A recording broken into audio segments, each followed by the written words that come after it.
1 in the morning. Woo! Yeah. Stay warm, everybody.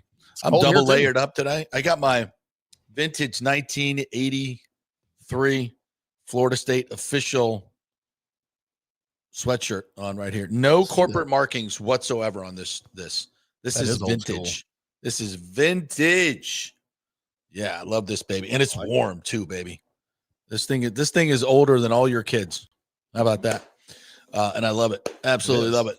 Except doesn't mean a whole lot. This thing has gone through a lot. And we should probably recount that as we listen to the drivel that came out of Mike Norvell's mouth yesterday. Oh my. And we will play on this show. And I'm just going to ask you all, is this dude dealing with a full deck? Because I don't think he is. And I don't say that, in a pejorative way. I'm concerned for Mike. I'm concerned for him. I think there may be some issues going on with him. So we'll delve into that because you understand that Florida State and UF are going to have a new coach next year, and nobody has any idea who they are. That's a big deal. I can't remember if that's ever happened. I don't know if that's ever happened. So we'll get into that. And USF, by the way, and this is going to be – we're going to do a lot of college football today in the second hour. USF should be like the top of the headline every day. And we're going to treat it as such. This team is in the college football playoff hunt. And I swear to God, if James Madison runs a table and USF runs a table and there's even a thought of James Madison going instead of USF, we'll have to nuke the committee again. Again, we'll have to nuke the committee and something will have to be changed. But we won't want to go there right now. We want to go there right now. But there's chatter about that. And I'm like, we need to shut that down. James Madison does not have 2 top 25 wins. Okay? Not even close. Not even freaking close. So I don't care. Shut it down. Shut it down. But we're going to talk a lot of USF, FSU, UF in the second hour. Scott Reynolds is going to join us at 10:30, so lots of Bucs in the first hour. And we'll get to some other stuff. We'll get some lightning in there as well. So, and whatever you folks want to bring to the table. And Timmy, I'm sure you have some thoughts on this weekend of the NFL football. We did not get into a whole lot of the other NFL stuff yesterday. It was almost 100% Bucs, a little bit of college football. So your thoughts on the Bucs game are very much coveted. And we heard from Todd Bowles yesterday. I went and watched a little bit of the tape last night. Haven't gotten through the all 22 yet. But not much has changed in my evaluation, my initial evaluation of the game. I mean, 4 big plays given up, inexcusable. Never had 4 50-plus yard plays. I don't even know when the last time I've seen that from a Bucs defense, from anybody's defense. A lot of bad angles from the secondary on the 2 Travion Henderson runs. And by the way, when you got a back that runs at 22 miles per hour, don't let him out. Don't let him out. Take some better angles, everybody. Inside linebacking, specifically Servassier Dennis, is not good. I'm not going to blame him on both of those, but he was definitely part of the problem on both of those runs. Levante missed a tackle. No real help from the secondary on these plays. Got to be better. Got to be better all the way around. And I keep coming back to something I said right after the game, and it's been a theme for Todd Bowles. He is now 2-6 after the bye in his career as a head coach. That's bad. That's really bad after a bye. When you have 2 weeks to prepare for a team, you should be better than what we saw yesterday or Sunday. You should be way better in your execution. You should not be getting out coached when you had 2 weeks to get ready. And they were clearly out coached. I thought Josh McDaniels made some great calls on 3rd and longs, which they got with the running game. They got all the matchups that they wanted in almost every situation. That means you're calling the right plays. And they made plays. That's the other thing. I don't want to absolve the players of this. The players were not detailed. They had many mental errors, especially the offensive line. Protections were not good against 5- and 6-man pressures. That's what killed the 4th down play at the end. Free runners. They executed. They executed in certain situations, and the Bucs did not. And you got to be better. And I think the Baker Mayfield, that was an undressing at the end of the game. And when he came into the into the room wearing his match short set, I won't ever comment on anybody's fashion because I have none. But it was a curious choice, to say the least. It's not quite Cam Newton, but it's a curious choice. I think he was going to a fundraiser or something. So, yeah. Anyway, but his words meant something. When he's talking about, guys got to take pride, that's a shot across the bow. That is cannon fire across the bow. Guys got to take pride when they screw things up during the week to get it right on Sunday. There's some specific people that are being mentioned there without being mentioned. And he said, he took it himself too. He put it on himself as well. And he missed some throws early on third down that he's got to hit to Ibuka. He missed them. Listen, he has not had a rushing attempt in 3 games. And I said it right after the Detroit game. They found something. They hemmed him up. And I thought it was more injury related. And before the game, by the way, Tracy Wolfson, I believe it was, reported what we had speculated for the last few weeks, that Baker's about 50%. He's been playing at about 50%. And that's why he has not been running. Now, he got more juice. Yes, I thought he was better on Sunday, visually way better on Sunday, but still missed a few throws. And here's the thing. So the deal is, if Baker Mayfield is not getting out of the pocket, making unbelievable runs, escapes, plays with his legs, accurate throws on the run downfield, she had, again, in one of the touchdowns, actually both touchdowns to Tez, I think at least one, then we're not good. Then we can't beat anybody. So that's it. That's all we got is Baker Mayfield. And I'm to the point now where both Canales and Liam Cohen both got jobs because of Baker Mayfield. I'm not sure how good of coordinators they are, but they're winning games as head coaches, so they might be okay. But I'm just, is it all just Baker? Everybody else just waiting around for Baker to make a play? Is that what we're doing now? Evidently. Josh Grizzard, can we get some juice out of some other players? Now, listen, another thing we said, Timmy, that I think, and we've talked about this all year long, to get to 6-2 with all the injuries they've had is unbelievable. It's insane. And maybe this is a little bit of regression to the mean. By the way, you lost to an 8-2 football team who's won, 7 in a row now, and has arguably the next great star quarterback in this league, in Drake May. I don't want to go there just yet. You got to prove it to me consistently, but there's a good chance in about 3 years from now, we're going to be talking about Drake May as being one of the top tier quarterbacks in this league. Who would have thought that Mike Vrabel would be a quarterback developing coach? It might be a little bit about Josh McDaniel. I don't know. I don't ever give him credit for anything. That guy can't be a head coach, but he's, you keep him in his lane. So you're the offensive coordinator. Don't talk to anybody else because he's a weirdo. I think we've established that. He's got a little bit Bill Belichick in him. He's very antisocial, but whatever. The guy can coach offense. You just stick him in that lane and say, that's your lane. Don't leave your room. They'll be fine. But he can coach. He can flat out call plays and coach. Now, I'm not on this Josh Grizzard as the scapegoat bandwagon. I'm not doing that.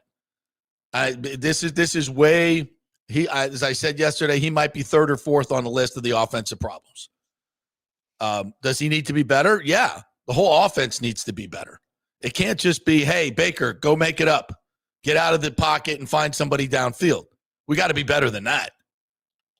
And that's eventually, it's one of these weird things. It's when you depend on that, you end up waiting for it to happen. And I think to some degree, that's what this offense is doing. It's waiting for Baker to make a play instead of scheming shit up, blocking it up, I said, because they didn't do squat in that department. They blocked up a few good runs. And, frankly, Tucker found a few holes that weren't there and exploited them and needed to get way more than 9 touches. But, a lot of it just is the Patriots played well and you did not. And coming off a bye week, and I will take the and Bolzen talked about that yesterday. It says it wasn't like the whole week off. It's like I always give a Monday off. Okay, why? You only have this because of the CBA, you only have so many hours with your players. And it's very restrictive. And listen, Todd Bowles is winning games, but I'm here to say that he gives these guys off a lot of time. And the bye week, it doesn't work for me. And it doesn't work for him. He's 2-6, 1-3. The only one he beat last year was the 3-14 Giants last year. He beat in the bye week, the Tommy DeVito disasters. So I guess you get credit for that. But other than that, no. And you should have seen it coming against a very well-coached team and a well-prepared team in the Patriots who's hot. And you're coming off a bye where you gave the team the whole week off. You said, so really I only gave them Wednesday. I gave them Monday. They get Tuesday. And then they got to have 4 days off. Okay, that leaves 3 to come in. And they didn't come in on any of them. So I don't know. Did it look like a team that was not on the details? Yep. Did it look like a team that didn't have any juice? Yep. It looked like a team that's been sitting on the couch for a week and then said, oh, let's go play. Once you take your foot off the gas in a season like that, I don't think it's good for a team. I just don't think it is. And we'll see if they can. But that to me is a problem. And if I were Todd Bowles, I would address that. I would stop doing that. I would do everything different that you're doing in a bye week. What did it look like to you, Timmy?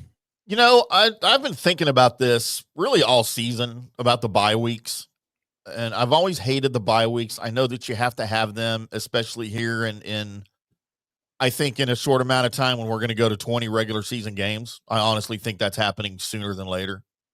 And you're going to have another bye week now, in all of that. I think they're pushing the Super Bowl back to the end of February, and they're just going to run with the schedule the way they can come up with it. But it's not just the Bucs right now.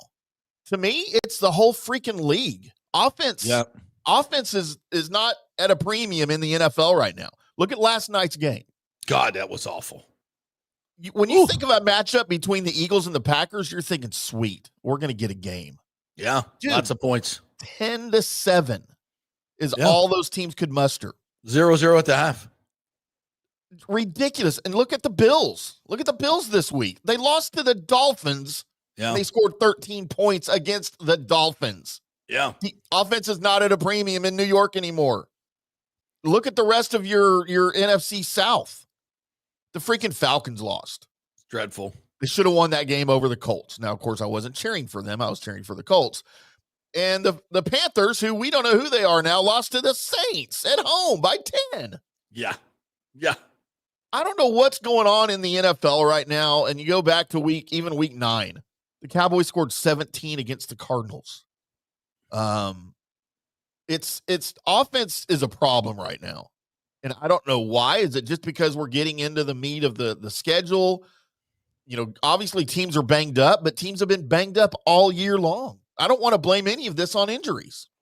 I have a feeling that so many of these coaches are risk adverse, and it's the numbers on turnovers are just so telling.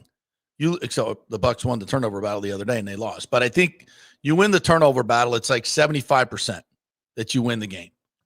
And I think these coaches are so terrified of turnovers, that they limit what their quarterback should do. Like look at Gerzard, 2 3rd and longs in this game. He called screens, did not let Baker Mayfield read the field down the field. Now that may be because when every 3rd and long they sent a 5-man pressure and we couldn't block it.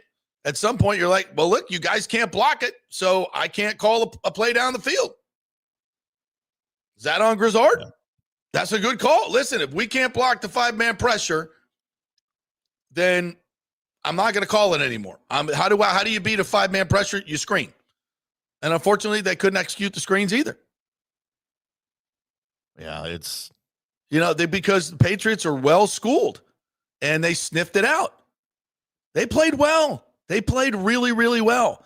But it comes back to this original point, Timmy. So I think that's, and I don't know, is scoring down this year?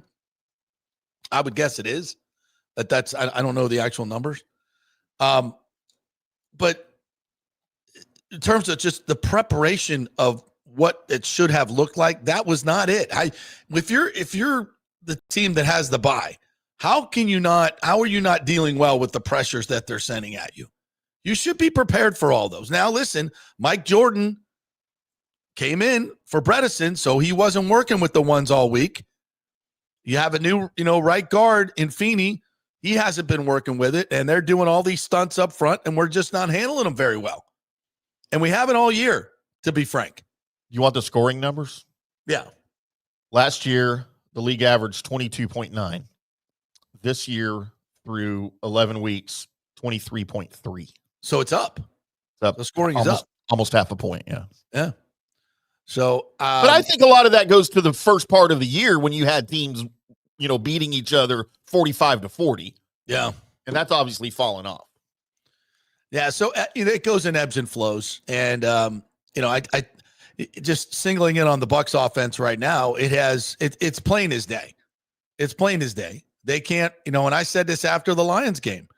I said, look, we can't run the football very well right now without Bucky and this offensive line struggling. They just figured out how to hem in Baker Mayfield. We're going to struggle until we figure it out the next couple of weeks. And that's exactly what happened. Because you watch the games. Like, as soon as I saw what the Lions did and spied him, I went, uh-oh. And you heard me on the show. I said it on a Monday. Uh-oh. This is not good.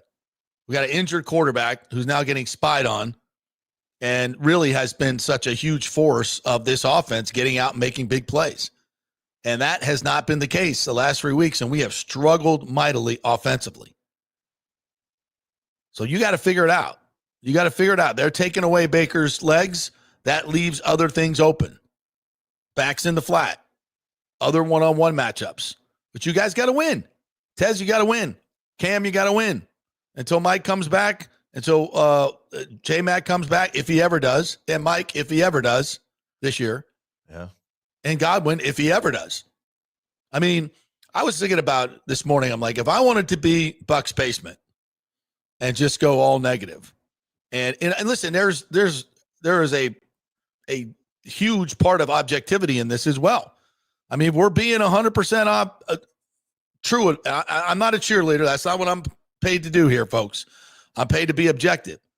And what I see right now is an offense that is struggling mightily because they can't run the football consistently. Although they were 113 yards against the Patriots is not bad against the number one run defense in football.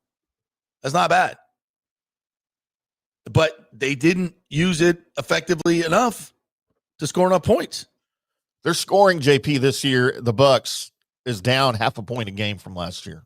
It should. Well, that doesn't. I'm sorry. No, I misspoke. I'm sorry. 5 points per game. 5 points per game. Yeah, they were 29.5. They're at 24 points. Yeah, they're down 5 points a game, and that goes directly to the offensive line and wide receiver issues. They're still above average, which is shocking, honestly. With all that, but they've got to figure this out because you know who doesn't care? Buffalo. Yeah, they don't care. Nor do the Rams. Lions don't care. They don't care. Lions look like they're on pace again. Yeah. So you got to figure it's about adjustments, and you got to figure it out. And they got to lean on the running game a little bit more. I think from a passing game standpoint, they got to figure out how to protect Baker Mayfield, or that's all they're going to get are these TEs and 5-man pressures. You got to figure it out. So that means Michael Jordan and Sweeney and whoever the hell is going to play these guard positions, you guys need to step up and play better than you did. And listen, Tristan Wirfs has not been the player that we've come to know and love either. Mm-mm. He's getting beat time and again. Not time and again, but like 3 or 4 times a game, which is unheard of. More than we're used to seeing for sure. Yeah. So so if you're the pessimist, you're like, I don't know when Bucky's coming back. And I don't know if this offensive line's going to get better. I don't know. Right guard seems to be a really deep hole right now. Where's Elijah Klein? He hadn't done squat. Is he hurt? He might be hurt. I don't know. But they don't have any answers at guard right now, and they sure as hell didn't make any moves at the deadline to fix it. And I'm not going to say both of those touchdowns were on Servassier Dennis, those long runs, but a more experienced inside linebacker may have taken a better angle and made sure that was an 8-yard gain and not a 60-yard gain. And we didn't go out and get an experienced inside linebacker when we could have. I don't know what the price was. I don't know what it was. I don't know what Jason Light said no to. But at this point, it looks bad. It looks bad. You didn't help. You didn't get a wide receiver. You didn't go out and get an expiring contract, an offensive lineman, or an inside linebacker. You didn't do any of it. You stood pat. So can you imagine somebody telling us after week 1 at the trade deadline, the Bucs would be desperate to trade for a wide receiver? Can you imagine what we would have said? You know, most of the last 2 weeks, they've had 18 people on the injury report. 18. Yeah. 18. The other team has like 5 or 6 every week. It's, size-wise, it's like 3 times as long. Size matters here, folks. I hate to tell you. Always does. Yeah. It's and then you don't do anything at the deadline. And again, I can't rightfully criticize Jason Light because I don't have the injury answers. I don't know when any of these guys are coming back, and maybe he does, maybe he doesn't. Or maybe he just punted and said it ain't worth it. We ain't got the horses. Yeah. This is all you got. And if that's the case, of course, they're not going to come out and publicly say that. But it might be. I do trust Jason Light, and he knows a hell of a lot more than I do. He knows what the prices were for these players because of course he looked into all those things. Of course he did. But maybe he covets his draft picks more than Howie Roseman, who does a pretty good job. More than the Colts. They do a pretty good job. I saw a lot of teams making moves. Good teams. Good teams making moves. Good organizations making moves. Even bad teams made moves. Look at the Cowboys. Teed that one up for you. Nicely done. You're welcome. Nicely done. Yeah, give yourself one there. Yeah. But we didn't. And so when you don't make moves, then we go, okay, well, you know what you're doing. Let's see what happens today. Whoops. Whoops. Kind of looked like you needed maybe another receiver. Certainly looked like you needed an inside linebacker, and you damn sure needed an offensive lineman. That's incontrovertible. Well, that's on the tape. That I can see. That I can see. No question about it. The Bucs could have used better players at all those positions. Now, what's the cost? I don't know. That I don't know. What injured players are coming back? That I don't know. We don't know anything. We don't, but Jason does. So we have to trust him. But the only thing we do know and what we saw was that you were substandard at those positions that you needed help in. And because we've seen it all year long, and Sunday was no different. It's no different. Same stuff. And if we see the same stuff at Buffalo and LA and throughout the rest of the season, then the answer to this question is we were already too injured and it wouldn't have mattered anyway. We wanted to keep our picks for later. Okay. And that is a fair assessment. And it's not something he can come out and say right now. So let's leave that door open. Let's leave that door open. I'm not crushing Jason Light. I'm just saying the obvious. Those were positions of need. We didn't do anything. There's a reason for it. The cost was too high or it's too big a hole. Could Jason Light have been wrong? Yeah, absolutely. I'm not saying the dude's perfect. I'm just saying in general, he's done one hell of a job. Hell of a job. And you're not going to get everything right. This is not, this is not a multiple choice test. It is very gray area. This is an essay test. And it's subjective as to what the answers are. But after 1 week, post-deadline, ugly. And there was a lot of good there in the game. This wasn't a blowout of epic proportions. There was a lot of good in this game. Tez stepped up with a couple of touchdowns. Other than those 2 runs, and that's hard to say, I know, the running game was held in check. So there was a lot of good stuff, but a lot of bad too.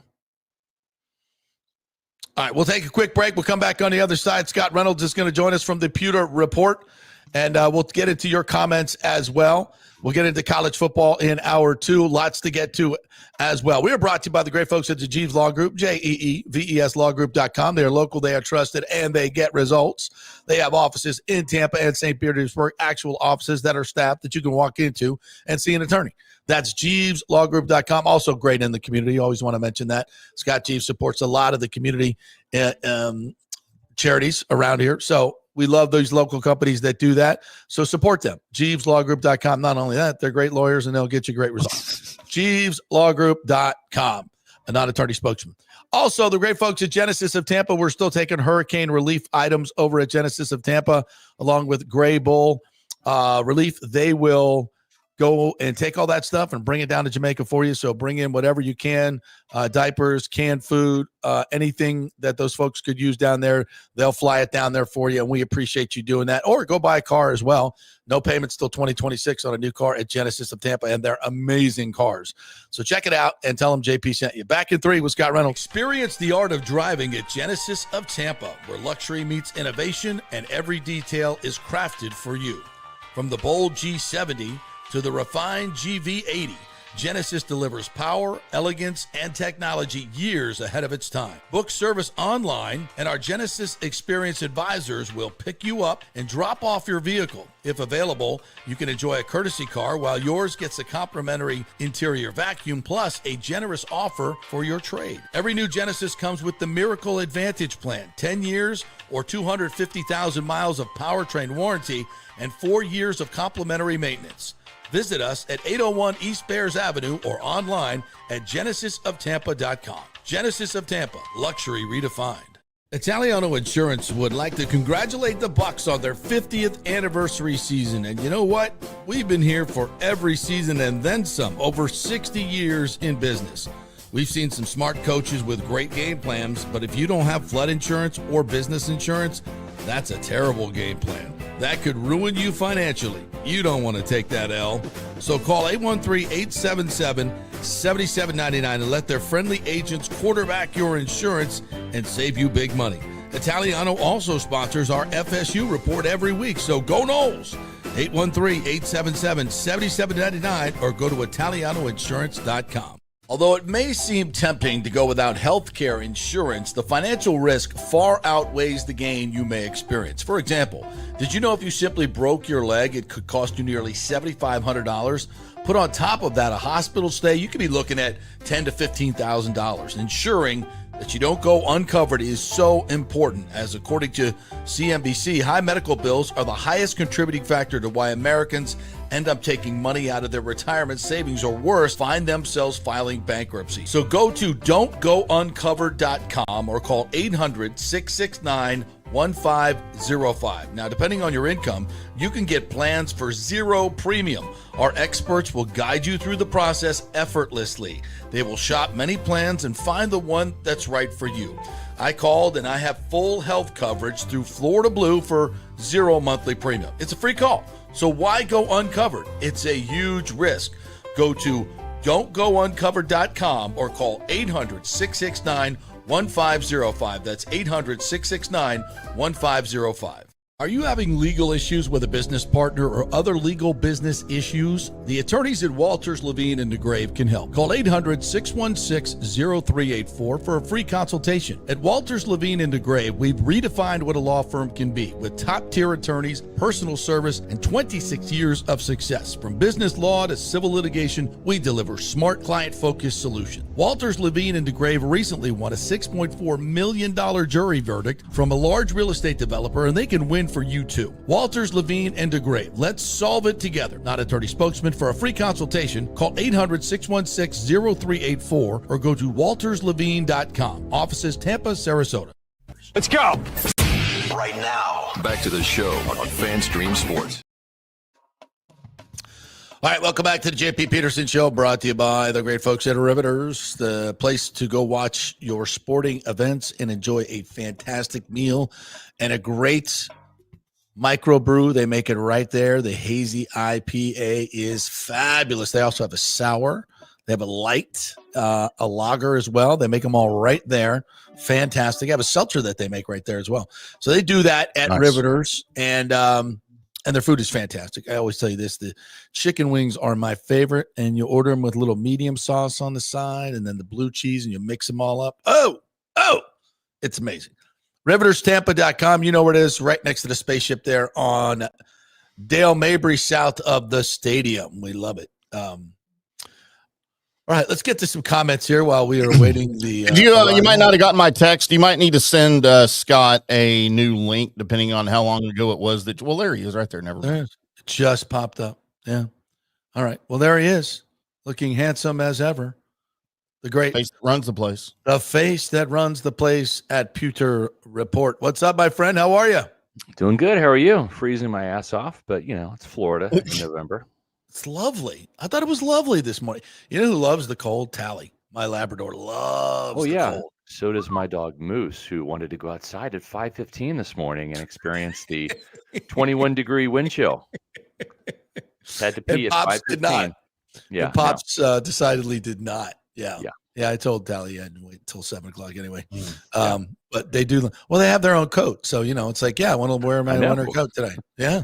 Yes, exactly. you do. Yeah, yes, you do. And most of it's on the floor all the time. We love that. But anyway, so I have opined mightily on this loss to the Patriots. I don't think it was a horrible loss, but looked like a lethargic team that had the whole week off the week before. I'm not down with the Todd Bowles schedule, but that may just be me. It really was just a day. I mean, it was Wednesday, right? So, do you want to practice Wednesday? This team was pretty beat up. But it's not. No, it's not. It's not now. It's not? It's Monday. Tuesday's a regular day off. So you gave them Monday, right. gave them the Tuesday's a regular, and you gave them Wednesday and Thursday, which they could have been in the building. Nope. Thursday they cannot. They need 4 days off per the NFL rules. Thursday, Friday, Saturday, and Sunday. Okay, so that's so Monday and Wednesday. Correct. Yeah. All right. And what like Bowles, a lot to me, by the way. Well, but what Bowles, a whole week away from football. I mean, it's great mentally. Yeah. I get it. Yeah, it looked like it on Sunday. Here's the thing, guys. If Baker Mayfield, or let's put it this way, if Josh Grizzard maybe runs the ball on 3rd and 3, they have a chance to do what they've done against the Falcons, the Texans, the Jets, the Seahawks, which is come back and beat a team in the last minute of the game, as we've seen this Buccaneer team do time and time again this year, right? They have done that. And they were at the 27-yard line at the 2-minute warning with timeouts, and it was 3rd and 3. And I didn't like the call to throw the ball there. You had Sean Tucker's running the ball at 5.9 yards per pop. Granted, it's the number 1 rush defense in the league, but you had 113 yards rushing up to that point. So you're sure that they're going to make it on 3rd and 3 in the right? You probably set up 4th and 2 or 4th and 1 instead of a play where he hit K-Dot and right in the hands, and 2 really good tacklers came in and hit him. I'm not going to call it a drop, but the guy was open and they hit him. He was open, but it was a tight window, right? And it was. All I'm saying is if the Buccaneers convert that, they're at the red zone, the cannons are firing, right? And if the Buccaneers win this game, what would have been 23-21, right? If they win the game 23-21, we're not having the whole, Todd Bowles shouldn't have given him the week off. It would have been like, Todd Bowles is smart to give him the week off, right? But they did. It's funny how it just flips, right? That's exactly right. But they didn't. And if they would have scored, then the Patriots could have come back and scored. We can play this game all day. We can play this game all day. Of course, yeah. At the end of the day, they have 3 losses to a 7-2 Eagles team that's leading the NFC East, to a 6-3 Lions team, which at the end of the day probably is going to win that division, right? And then you've lost to the Patriots, who are 8-2. They're legit, and they're leading their division. Not Buffalo, the Patriots are, and they were 4-13. Game heater, right. Yeah. So I mean, trust me, we did an hour. We do an hour-long post-game podcast. It went an hour and 35 minutes. I know. I listened to the whole thing. because we had to talk people off the ledge. They were driving to the Sunshine Skyway Bridge. I'm like, folks, like, season's not over, man. It's not. Exit downtown quickly. Raheem Morris would love to switch places with you. He's 3-6. They're I'm not saying this guy's falling. I'm just saying they look like a team that took the foot off the gas pedal. They weren't ready to play. No, I don't think that's the case. I love that first drive. I mean, they came out guns a-blazing first drive. That was the best opening drive I've seen from the Buccaneers all year. Imaginative play calling, execution, wide open receiver. I mean, wide ass open was Emeka Buka, right? That was like, boom, fired the cannons. Like, all right, 7-0. This team's ready to go. And I think there's something what Baker said was just they kind of took their foot off the gas a little bit. They got comfortable. And they need a killer instinct. Everything Baker Mayfield said, I agree with. And he even pointed the finger at himself. I thought Baker played a really good game, except for third down, because he had 10 dropbacks. He was sacked on one of them. And only 2 of those 9 other pass plays did he convert a third down. One was the touchdown, the first touchdown to Tez Johnson. That was on third down. And then the second conversion was that garbage time touchdown. It was 3rd and 10. He threw an 11-yard pass. So on those other, 7 opportunities, he was either incomplete or he threw a pass that did not pick up a first down. It was short of the sticks. So he didn't play well on third down. The offense didn't play well on third down. Josh Grizzard's play calling was great one moment, not great the next. I love the end arounds. I love the fact that they ran for 113 yards and 5.4 yards per carry against the number 1 ranked rush defense. We can't sit there and not look at some of the positives and say, well, this was terrible play calling by Josh Grizzard. No, in some moments it wasn't. I did not like the screen pass to Cade Otton. I don't like screen passes to anybody that is not an instant accelerator. Cade Otton is slow. Rashad White is not your fastest back. If you want to throw screen passes, Josh, I'm all for it. Get it in the hands of Cam Jordan. Get it in the hands of Sterling Shepard. Get it in the hands of Tez Johnson. Yeah. Those are the guys that have instant acceleration that can pick up yards, make somebody miss. Cade Otton, Rashad White, they're not those guys.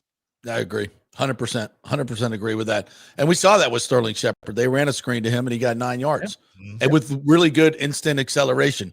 And I also think when you're mixing him end around, and so did Cam Johnson. And I think it also when you're having to mix and match offensive linemen, because so much of the screenplay is dependent on perfect timing by your offensive lineman getting out. It's a great nuance. Some do it better in space. Yeah. Some do it better in space and some don't. It's a very and if you got new guys in there, it's a little bit tougher. It is. I also thought that they didn't handle pressures well, especially the one on 4th down at the end of the game. And that may be from, again, having new guys in there that maybe not working with the first team, because there was TE stunts going on. So you've got to work in concert, passing them off, and that takes practice together, and they really haven't practiced. But again, that's great coaching on their part. That's great coaching on. They said, look, we got a new left tackle, our new left guard, new right guard. Let's run TEs all day long, see if they can handle it. They didn't. And handle it well. That's right. They didn't, and they're going to have to get better at it because Ben Bredesen's going to be out for a while with this hamstring injury. Yeah. So, it's just, I think Josh Grizzard is just getting kind of raked over the coals by some fans. It's not fair. And it's like, well, Liam Cohen had injured players 2 last year. No, he did not. Liam Cohen had Tristan Wirfs out 1 game. Luke Gedeke out 4 games. Cody Mauch started every single game at right guard. Ben Bredesen started every single game at left guard. Graham Barton missed 1 game. Robert Hainsey filled in, and they ran for 277 yards against the Saints. Yeah. Right. So otherwise, the offensive line, outside of a combined miss 4 or 5, 6 combined starts by 3 players. Okay. Cody Mauch is going to miss 15 starts all by himself this year. Okay. Right. Luke Gedeke's already missed 6. Is that right? Tristan missed 4. 7. Yeah. Tristan missed 3. So, and by the way, you don't have any of your 3 receivers from last year right now. Okay. You don't have Jalen. You haven't had Jalen all year. You've only had Mike for 4 games. And really it was like 2 full games, half of the Jets game and half of the Lions game. Right. And then Chris came back for 2, and he's a shell of his former self. Right. Right. Lucky, your leading runner from a year ago, played the first 4 games. He's missed the last 5. And a big receiver Okay. too for you. Yeah. Yes. So it's like No, Grizzard is not the problem. He's and not. by the way, they're 6-3. They weren't 6-3 last year, with less injured players. So Yeah. they're doing something right? I mean, Todd Bowles and Josh Grizzard are trying to make chicken salad out of chicken, you know what? Yeah. And they've kind of done it. So we have to give them some credit here. We haven't seen the stub your toe loss yet, and I hope it doesn't come because Right. I think that's the mark of a great team. You win the winnable games, and if you're going to lose games, it's to The good division ones. leading foes The really that just good were ones. better that day, right? Yeah. Yeah. And so the sky is not falling. And brace yourselves, Bucs fans. 6-5 is It's a coming. possibility. It's a possibility. It's a Right? possibility. It's a possibility. I mean, the Bills did lose to the Dolphins. They did. Yeah. And So- and if that team shows up, Tampa Bay could easily win. Yeah. And if the team that shows up on 2 weeks ago when I was flying out of Kansas City and watching the Bills beat the beloved Chiefs in that market, boy, there's a lot of unhappy Chiefs fans at that airport. I bet. But the Bills can play great, right? But so can the Bucs. They've beaten the Seattle Seahawks, which are now 7-2. Mhm. They beat them on the road. So on any given Sunday, you never know. I said this on our show yesterday. It's like the Carolina Panthers looked really, really good beating the Packers up in Lambeau, and they come home and they lose by 10 to Tyler Shuck Saints. and the lowly Saints. So, Yeah. we'll see. I will press the panic button if the losing streak comes to 4 games and they lose to the Cardinals at home. That's when I'll press the panic button. But I fully expect this team to be no worse than 7-5, 12 weeks into the season. Oh, and guess what?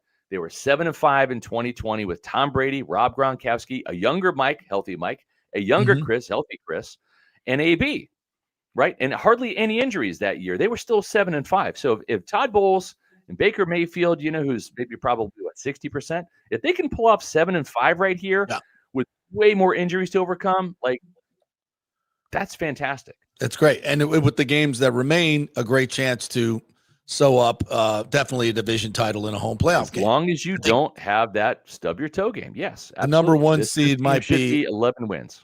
Yeah, the number 1 seed. That's what I said in the beginning of the season. 11 wins was where they're going to be. So I think that's where this is headed, hopefully. So the sky is not falling, but we do have a Baker Mayfield problem.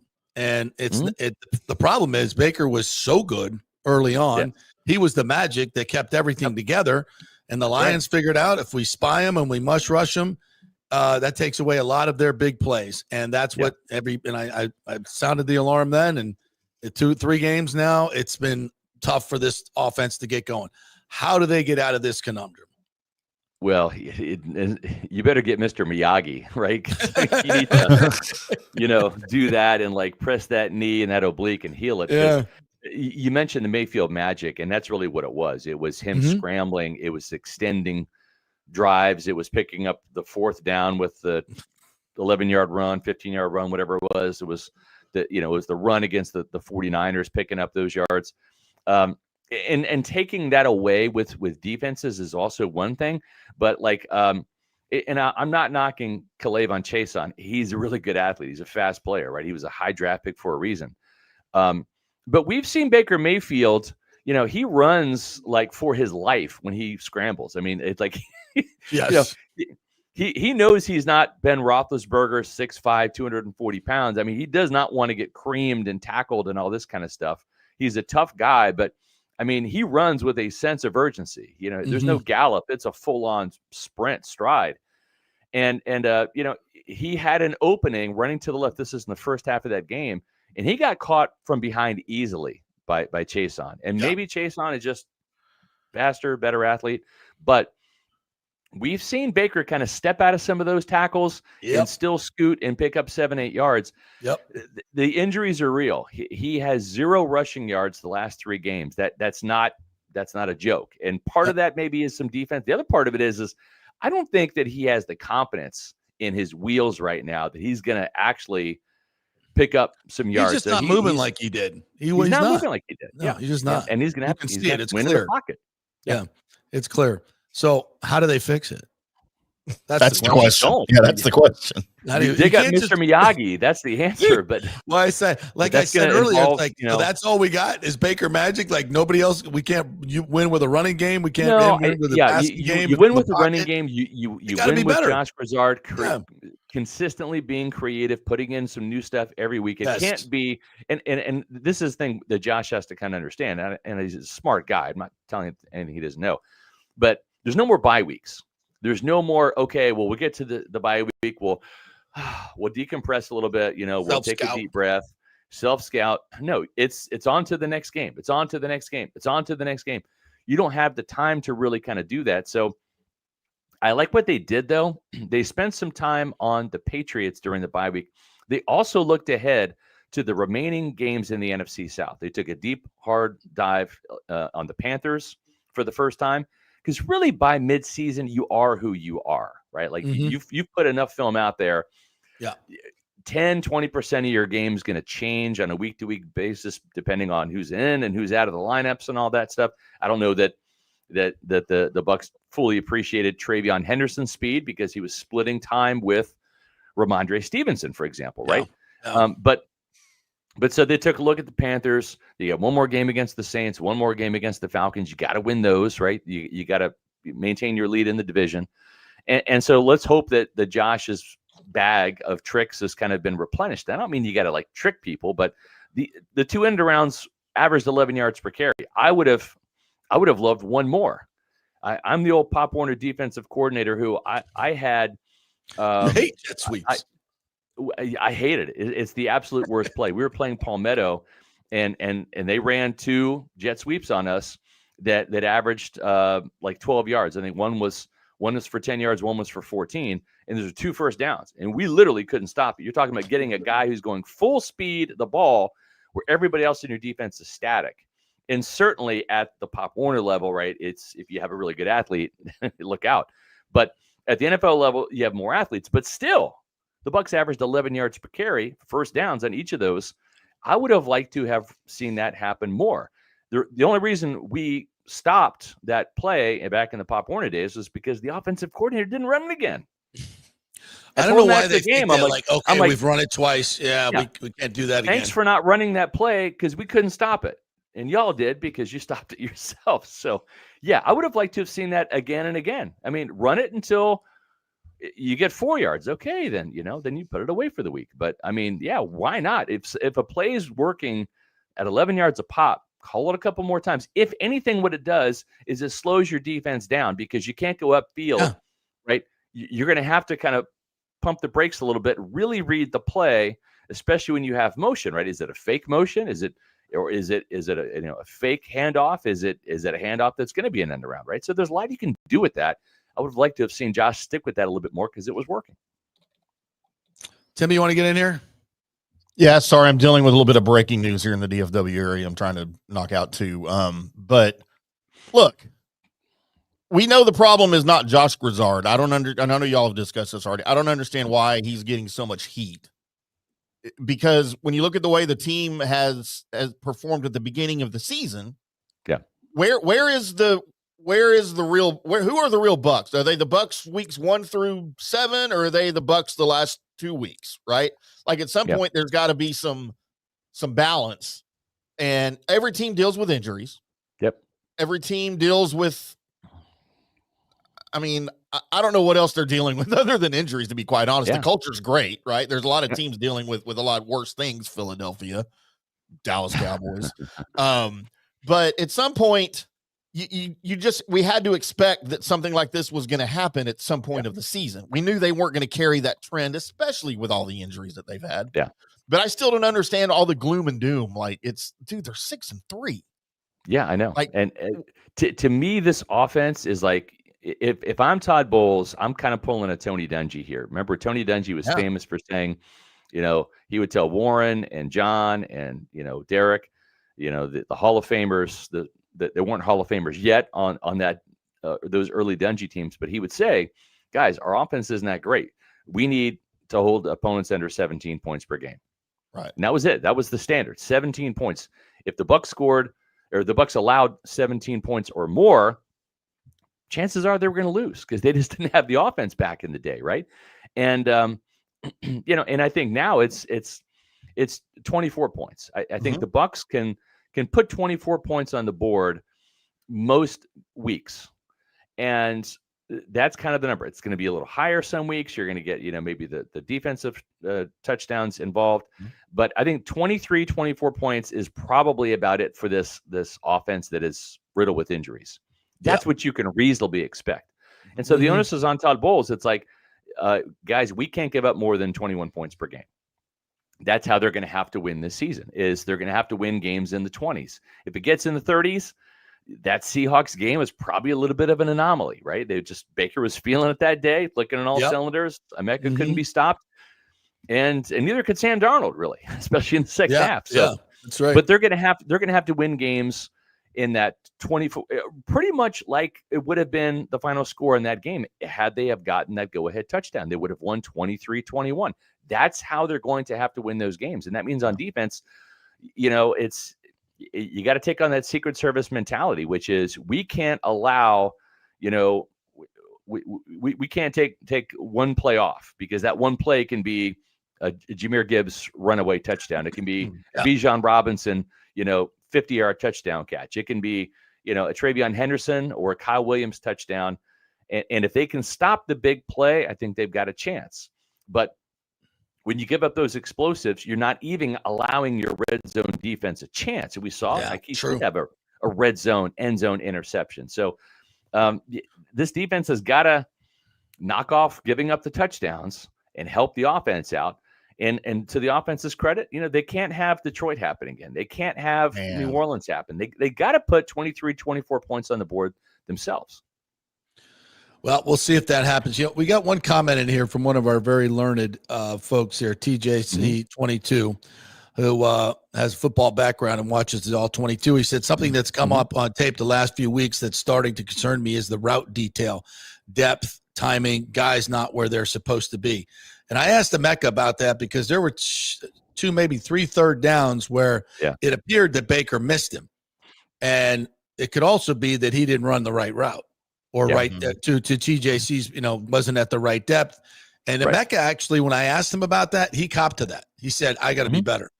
I got to be better. And so that's my point is, how does this offense get better?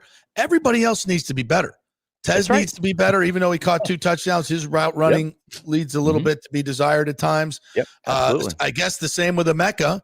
And I'm guessing the same, and all these guys, everybody needs to be better and step up and do their job and stop waiting for Baker to bail their ass out.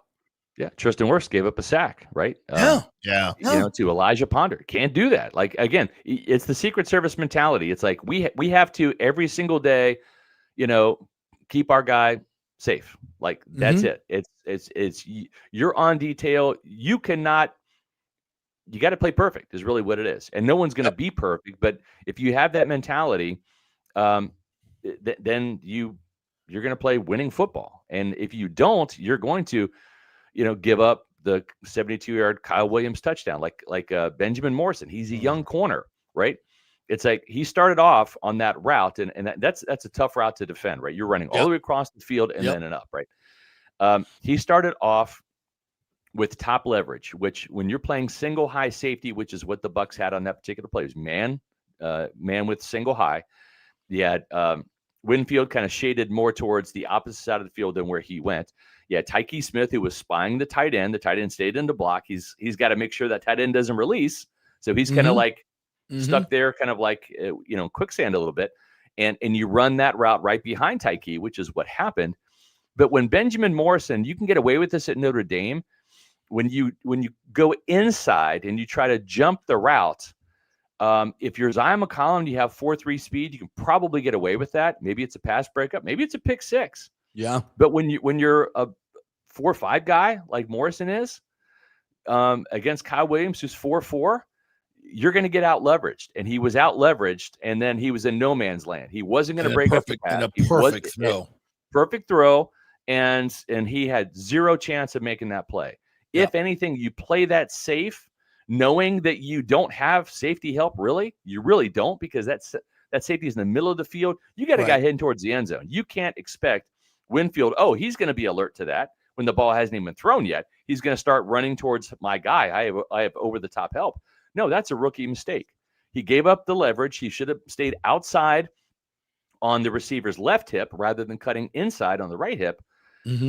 Then it's a 10-yard gain.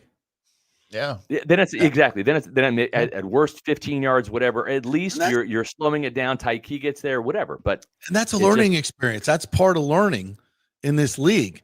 Yeah. And I think a lot of people are like, this ain't on the job training. Jamel Dean's playing at a number one level. Yep. Don't take him off the field until he gets hurt. I get it. I mean, Todd Bowles is trying to get Benjamin Morrison. I get it too. Some experience because Jamel Dean's not going to be there, and you want to have Benjamin Morrison as your starter when he fills in next year. He's got some experience. I get that, but the problem is he was in the game for a handful of plays. He was targeted 4 times right off the bat, gave up 4 catches, and had a pass. Not by accident. Not by accident. If you're going to take a guy off the field, and I love Zion McCollum, great guy, but I mean, I'm not taking off the guy that's leading my team in forced fumbles and interceptions and that is playing at a Pro Bowl level. I'm not taking Jamel out at any costs. I'll take Zion out because he has made 0 plays this year in terms of no interceptions, no forced fumbles, no fumble recoveries, no sacks, no splash plays. If it's going to come at an expense of one of my corners, it's going to be Zion. But that's not the way Bowles is playing it. There are politics involved. But it didn't help you. It didn't help you on Sunday for sure. It cost you. It's the worst case scenario for Bowles. You've hoped to give him a few, target. Right. But listen, this is why great coordinators are who they are. Josh McDaniels said, saw on film, I can get 21. And when he comes into the game, we're going after his ass. You have a guy up in the box and they work saying 21's in the game. 21's in the game. And Josh running the crosser. McDaniels looks at the play sheet for when 21 is in the game and calls it. Yep. Yeah. That's all coaching. Hard. It's not hard. All coaching. Yep. Absolutely. All right, Scotty, great stuff as always. We always learn more when you come in. We really appreciate it. The new Reynolds 30 in the back there, by the way. Thank you. Yeah. You don't like my alarm clock jersey I had back there? Nobody likes that. No. I know. Thank you for getting rid of that. I got to thank the team because the team gave me that 20 jersey that I had for my 20th year covering the team back a decade ago. And Brian Ford and the Laziers and the Buccaneer family, they were kind enough to bestow me with a new 30 jersey for my 30th year covering the team. So that's awesome. I appreciate it. That's awesome. Well deserved, my friend. Yeah. All right, partner. We will see you all week on Peter Report TV, all that stuff. And we'll see you next week here. Thanks. Appreciate it. Happy Veterans Day to everybody. Thank you, veterans, for serving this country. Yes, we're going to start off our new hour with that. We have a special Pat Tillman story that we're going to share with everyone. Appreciate it, guys. Thank you. Thank you, Scotty. Appreciate it. Yeah, he jumped the gun on me there. Says we're starting the 11 o'clock hour with a Veterans Day salute to the man that embodies the NFL and our military maybe better than anybody.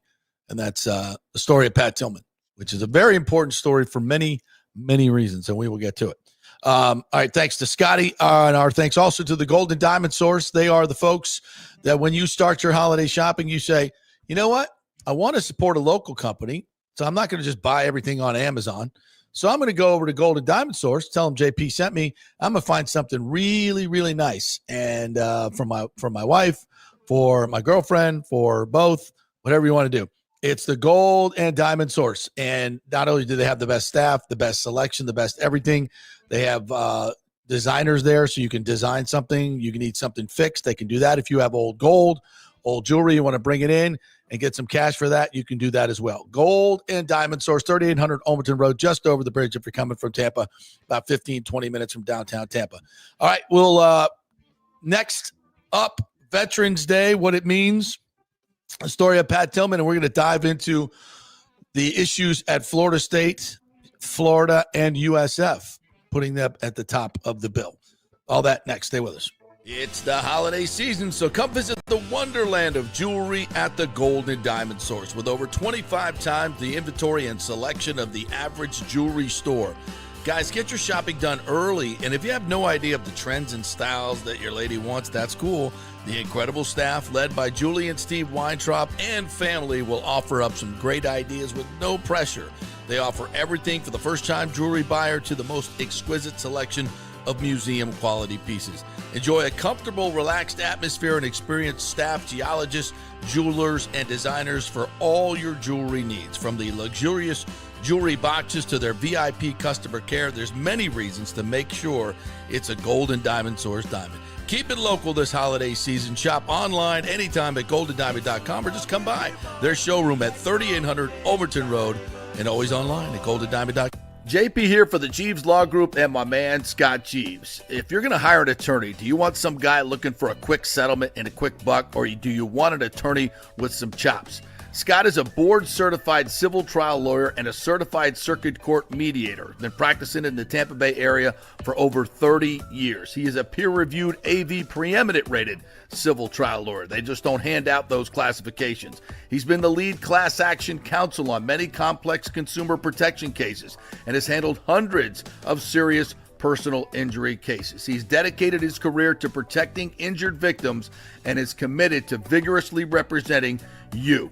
We're local, we're trusted, and we get results. Personal injury and personal attention. Call for a free case evaluation. That's 888-9-JEEVES. That's 888-9-JEEVES. The Jeeves Law Group.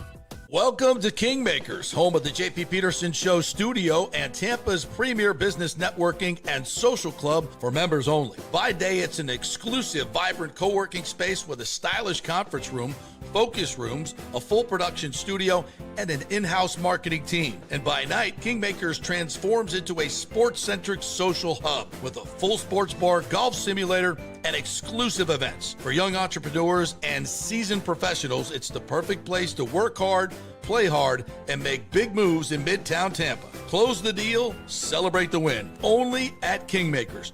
Become a member today at kingmakerstampa.com. Your business, your club. Are you looking for an honest AC and plumbing company? I mean, that's like trying to find a humble Saints fan, right? Well, try my friends at Third Generation AC and Plumbing Services. Been in business since 1995 here locally. And listen to what one of their customers said. Quote, the gentleman providing the service was exceptional, on time, knowledgeable, professional, and experienced. He was efficient, cleaned up behind himself, and did the work expeditiously. He not only repaired a sink, he repaired our toilet that was constantly running. We have used this company several times. They are awesome. Says it all, folks. Testimonials really say it all. Call 813-961-8024 for honest, fast service. 813-961-8024 or thirdgenerationplumbing.com. We also do AC.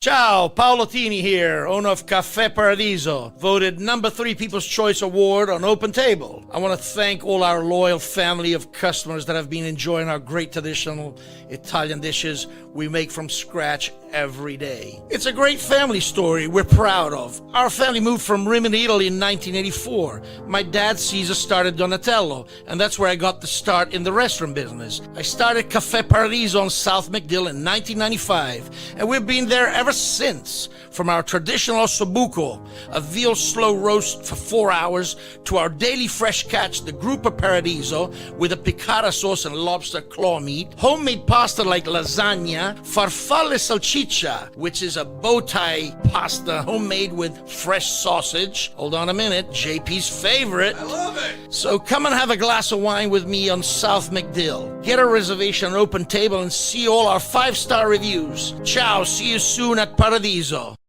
Let's go. Right now, back to the show on FanStream Sports. All right, welcome back to the JP Peterson Show here on this Tuesday. As we roll on, we're going to get into some college football, USF, FSU, UF coming up. And we thank the great folks at Third Generation Plumbing and American Standard Heating and Cooling. It's chilly out, so you actually need that heater to work. And if you have an American Standard Heating and Cooling unit, you have the best in the industry, the most durable, the most efficient, the most cost-effective, and the best place to get it is thirdgenerationplumbing.com. They obviously do AC as well. So, yeah, if your unit is not working up to its capability, you don't want to have a unit that's not performing. Trust me, folks. Go to thirdgenerationplumbing.com and make sure all your plumbing and AC is working, if you know what I'm saying. And American Standard Heating and Cooling is the standard. ThirdGenerationPlumbing.com.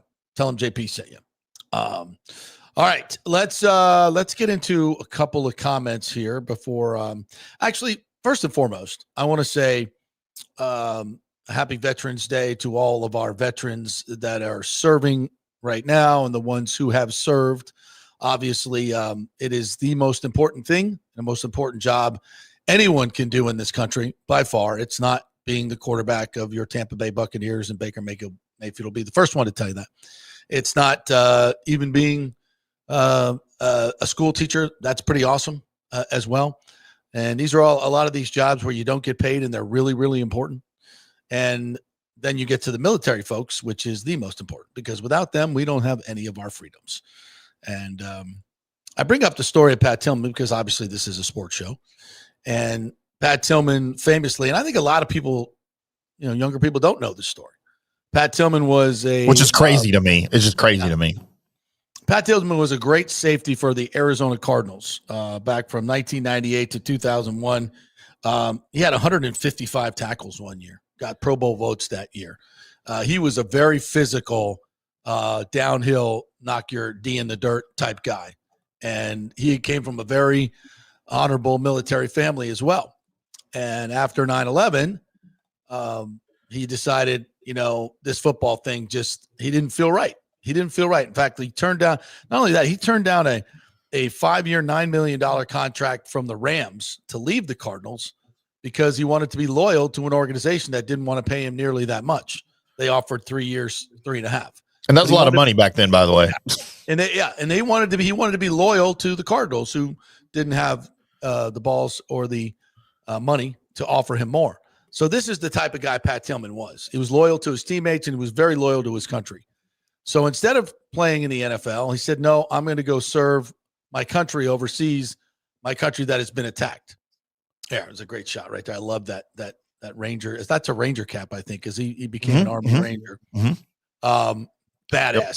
I mean, just as bad as they come. And so he left and he was sent to Iraq and then came back and qualified as a Ranger and then was sent to Afghanistan. And it was there that he became quite disillusioned with the U.S. military. And not what he expected to find. It's not what he expected to find at all. And the reason was because, as we have come to find out, most of this war was fought due to the military industrial complex, not for any strategical reason. Let's just be honest about that. And that's what most of these wars are. And he had become very disillusioned. And we found out through reporting later on, he had written a lot of things in his journals about upper command and the silliness of a lot of stuff that what they were doing. And it just it wasn't what he thought he had signed up for. He didn't feel like he was doing anything that was protecting the American people, maybe just extending a war that was never going to end in Afghanistan. Something we all came to understand later on. But Pat knew it very early on because he was boots on the ground. He knew what it was all about. And a lot of it is about making money and making bombs and paying companies that make bombs and weapons, et cetera, et cetera. And he knew that. He figured it out. And there was probably a feeling, according to some of the reporting, that he was going to expose a lot of that when he got out of the military. And for whatever reason, when he died, and this was about a week after there was a 60 Minutes report on the American military in Abu Ghraib, which is where they were doing a lot of the torture. It was a lot of bad press for the United States military, depending on how they feel about all that stuff, whatever. So the U.S. military did not have very good public favor at that particular time.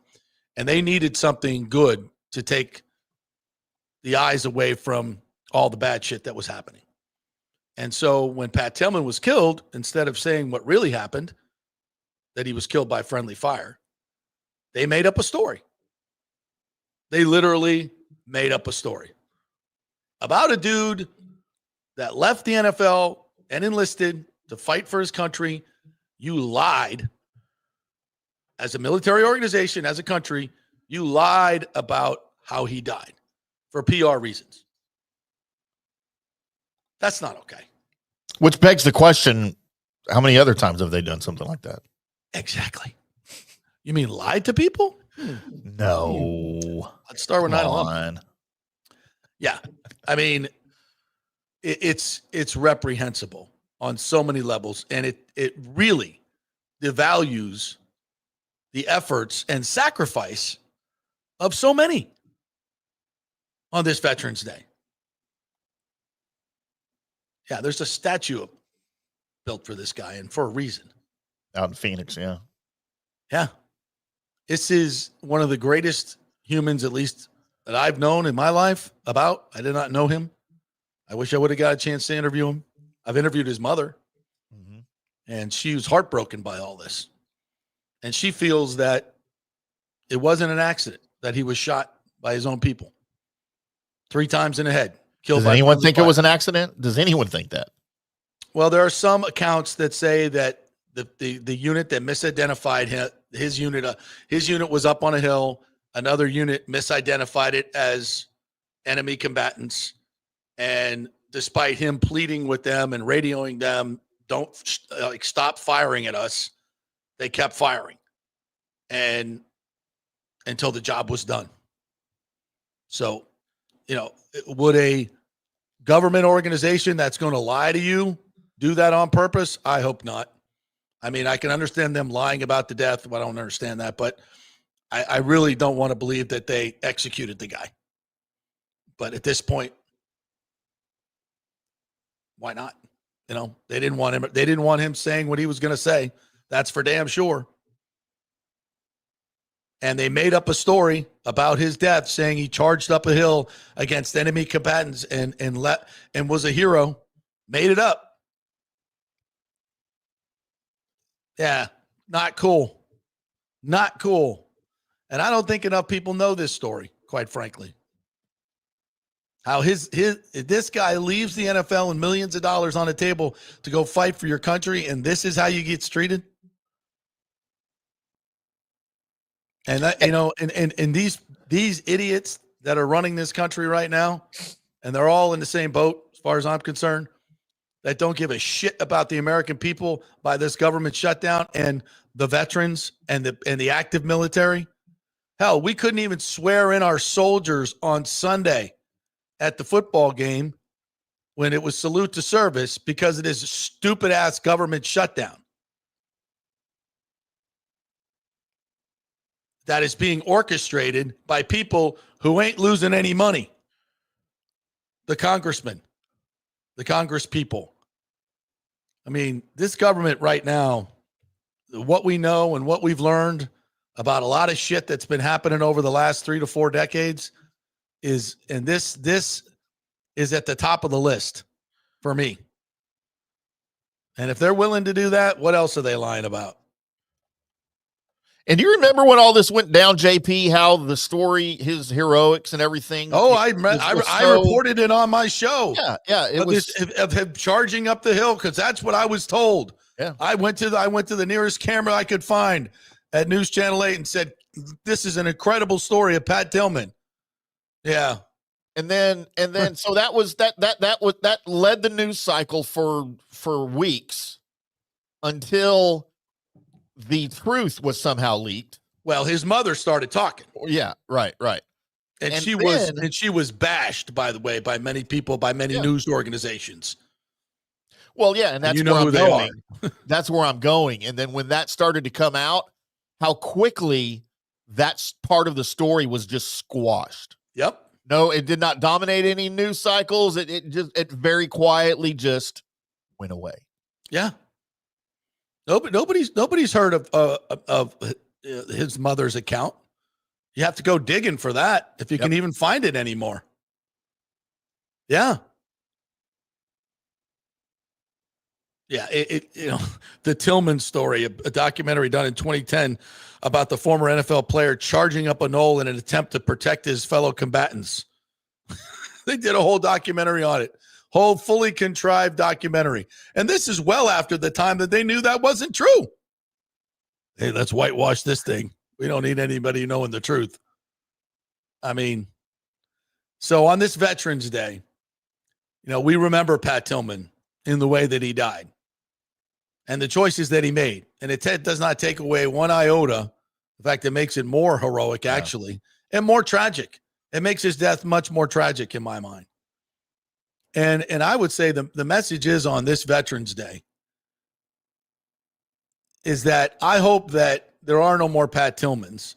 And I hope that when our soldiers go to war, it's for a good reason, a good, right, and moral reason, and not to make money for the military-industrial complex.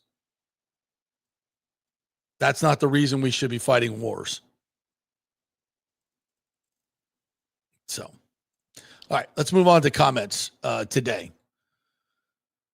To our great brethren out here, all of our Petermans. Greg the Cruz says, I'm traveling to Tampa soon. Turn off the AC over there. Come on. Got to come by the studio, Greg. JP, if FSU didn't make it into the playoffs the year they were robbed, there's no way USF is making it. Oh, Bucs basement. Don't do that to me, bro. Don't do that to me. But I'm scared of that. Now, the reason FSU didn't make it is because ESPN had a beef with them, a financial beef with them. So that's specific to USF, to FSU. So that doesn't carry over to USF. So I don't think that will play a part. USF hasn't done, they didn't sue their conference. Not that Florida State shouldn't have. They should have. But yeah. So I don't think we have to worry about it. Yes, it's not really a committee, but I think it actually ESPN would love the USF story because it is a big market, for television reasons. Obviously, it's a big market. But let me just say this as we're talking about USF. We need to, at this point, put them here, okay? And we're going to do this on this show. We're going to talk about USF and what's ahead for them, okay? First and foremost, they've got a trip to Navy this weekend. So that, this is a Navy team that was undefeated but has lost 2 in a row. And so but you got to go there. You got to go there and win this game. And it's not going to be easy, but it should be a winnable game. With Notre Dame, I think, they beat them 50-14 or something last week, 49-14. Yeah, so this is a very winnable game. Byron Brown, by the way, just became the first player in, I think, 30 years to go pass for 200 yards, run for over 100, and complete 90% of his passes last week. How about that? And he is in the top 5 of almost every offensive metric. And I don't know why he's not getting Heisman buzz because those numbers are fitting to go up. They're fitting to go up. So they got to go to Navy. All right. That's a nooner, ESPN 2. Then they're at UAB on next Saturday. We don't have a time on that. So 2 road games in a row. And then they will have Senior Day on November 29th. It's a Saturday against Rice. And hopefully if they win out, they will be in the American Football Championship game on December 6th. They could host that game. They could very well host that game.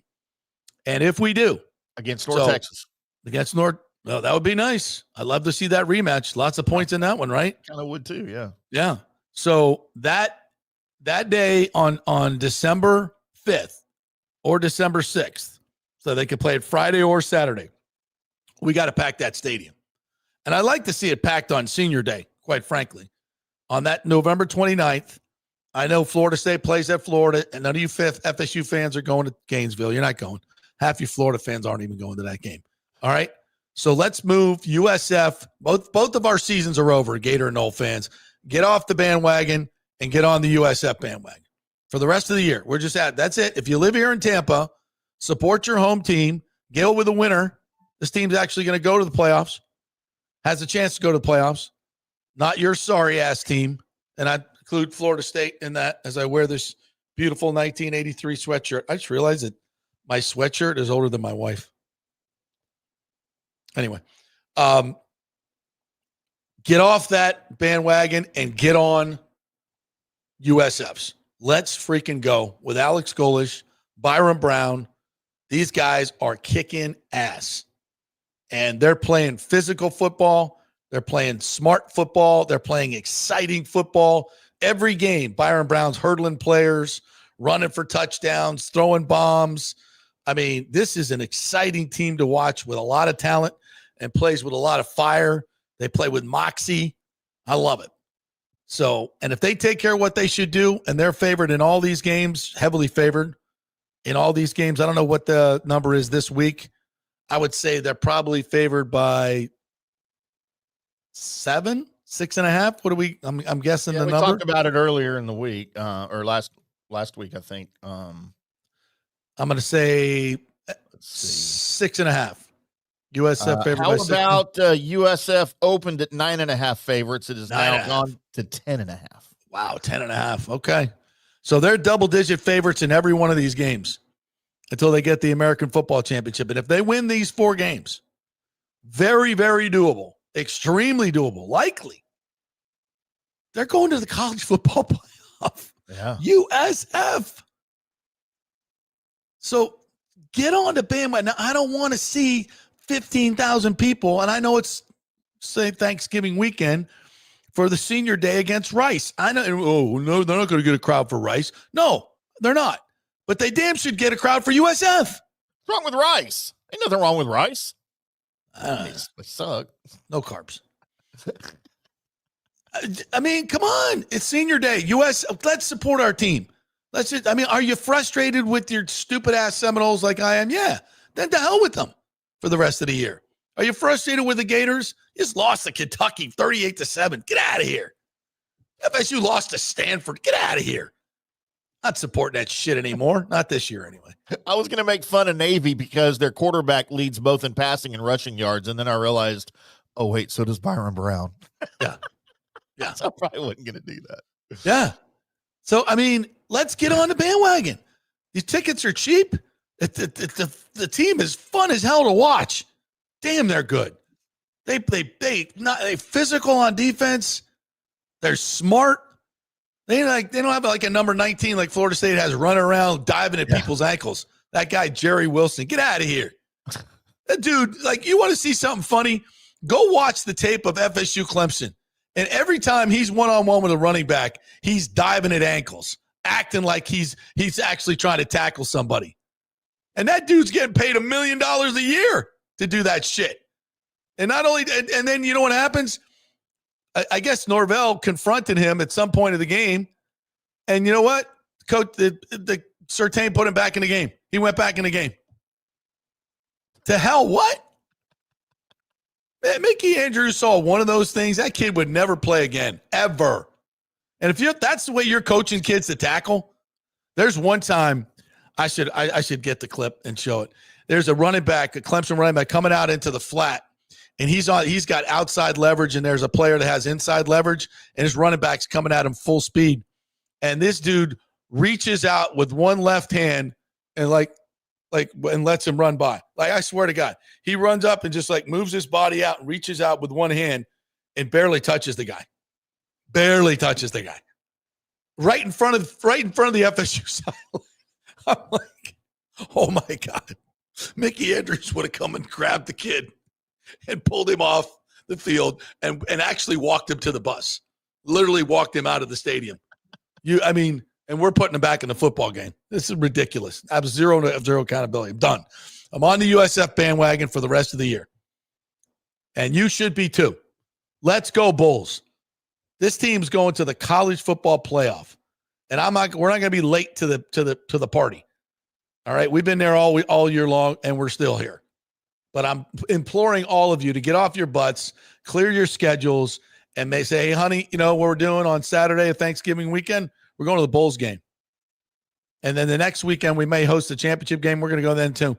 It's going to be fun. Raymond James Stadium. You don't have to pay $5,000 for a ticket either to get in. So, yeah, I mean, if you're the universe. So who's the next coach at FSU? Because it ain't Mike Norvell. It ain't Mike Norvell. Listen to this yesterday. Listen to Alex this. Golesh. Don't do that on my show. Cannot do that on my show. I promise you, USF people. What if Alex Golesh makes the playoff, wins a game in the playoff? Don't. Is he going to get offers from FSU and Florida? I promise these Bulls people we're not going to talk about this. They can get that on the other stations. But blame Timm. Blame him. We're not talking about this. Other than that guy going, who's your next coach? Is it going to be Lane Kiffin? I got news for you. No. And that's going to be weird this week. I guess they're going after Lane Kiffin right now. Who's that? The Giants. The Giants, yeah. Yeah, absolutely they are. And the Dolphins too, by the way. Yeah, but not officially yet. Yeah, but they want him. And Now, I which think, job would you rather have? well, Give me- the Dolphins, obviously. Why? The Giants? You got a quarterback in New York. You don't have one in Florida, in Miami. Yeah, but you got to live in New York. Dude, Not that Miami's any better. Yeah, I was Not going to that say, Miami- give me New York That's over true. Miami any day. Yeah, that's true. Good God. Honestly, I wouldn't want either job. But, Jackson Dart was his kid. And I don't know, at this point, do you want to leave Ole Miss for that dysfunction? Nope. Dude, I'd stay in Oxford my whole life. You kidding me? Beautiful, small city. He can be the Bobby Bowden of Ole Miss. Oh, my God. But, the beautiful campus. I mean, gorgeous campus. Gorgeous, man. The Grove. You're the king. You can do anything you want there. You're never buy going a to meal or a beer for the rest of your life. Pressure. Your daughter's going to school there. Like who? What, you want to move to Baton Rouge? Miami? New York? Mississippi River. I mean, I guess it depends on what you're looking for in your life. But for me, I can sit there and coach in the SEC, get to pay my players legally, just own the city, and I can travel wherever I want. I mean, it's a lot more work in college than the pros, I guess, in terms of recruiting, but you still ain't a whole lot of off time in the pros either. There's not. So, but you don't have to deal with recruiting.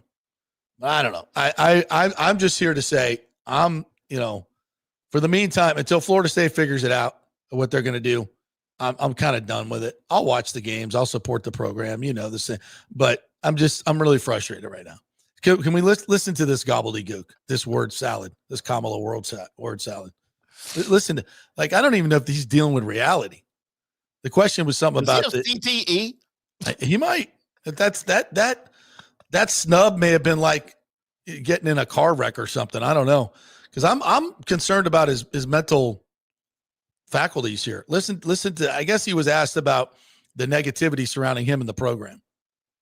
I'm fully aware the outside narrative around our team is not good. Around me is probably not good. That's fine. That will not affect, right, the job that I'm going to show up and do. Right? The job I'm going to show up and do is I'm going to pour everything I have into this team with a championship expectation, right, for us to go grow and be better. And why I can say that? Because I've actually won a championship. I've done that. And we're going to do it again. And we're going to do it again. Right? And people, that might piss people off. So be it. Right? They'll be celebrating when we're hoisting a trophy, and it will be the belief and that I see from our players, the belief that I see from our coaches, the talent that I know that our players have, and the guys that are coming to be a part of this. Man, I've got elite level confidence for what's ahead of us. And I know not everybody wants to hear that. I don't care. I know what it's going to be, and I'm grateful for the opportunity that I have. Also understand that it has not been good enough, right? And the results, they matter, right? But we're going to take that step, and we're going to get the job done. And he said, we're going to win another championship soon. Listen, bro, I appreciate that he hasn't given up, I guess. But that seemed like a diatribe that's not based in reality. No, you know what that sounds like? That sounds like a guy who has given up internally, but doesn't want to let anyone know that he's given up. That's what it sounds like to me. Yeah. I'd buy that too. He's trying to put on a good front that he's still fighting when deep down inside, he is broken, man. He's either delusional or he's trying to make you believe something that not even he believes. Either way, it's completely inauthentic. And then to say, it's the people that are on me now, you'll be celebrating when we win the championship. That's a shot at the fans. He's probably right, but that's not a shot that needs to be taken at this particular point. Many of you know, I've been a Norvell supporter, like tacitly. Like, I think he's the guy. I don't know, but I think he's the guy. You don't win 19 games in a row unless you're doing something right. And I think, frankly, that was a different guy. I think the guy that won 19 in a row is a different guy than what we're dealing with. I think that snub either, listen, and these are high pressure jobs, and people break down under much less pressure than this. I don't think we've ever publicly seen a coach a head coach like lose it mentally under the pressure. But I kind of feel like this is what we're watching. The way he speaks, the way he used to speak, it just seems like a different person to me. And to your point, it's like you're trying to talk me into something that not even you believe, or you've lost all sense of reality. You're going to sit there. I believe in the talent of these players. Really? And the coaches? Really? I mean, do you watch the film, Mike? Do you see what you're putting out there? These guys, I mean, I see offensive linemen like come out of their stance and like hit a guy like this, and then it crushes the quarterback and just go. Like I see that all the time on the tape. Like guys just stand up and they don't know who they're blocking. They don't block anybody. Quarterback's running for his life, and they're just like standing there. Like I see receivers running routes, and it's like you're not even trying to get open. Like you're not even running hard. You're in the red zone, and you're like you're not even trying to fight through the defensive back over his face. You're just like giving up. It's just like no effort whatsoever. And you can sit there and from that pulpit and tell people that you have confidence that you can win a championship. Bro, you can't beat Stanford. They beat Wake Forest. Yeah, I watched that game. Wake Forest imploded. It's not like we did a whole hell of a lot right.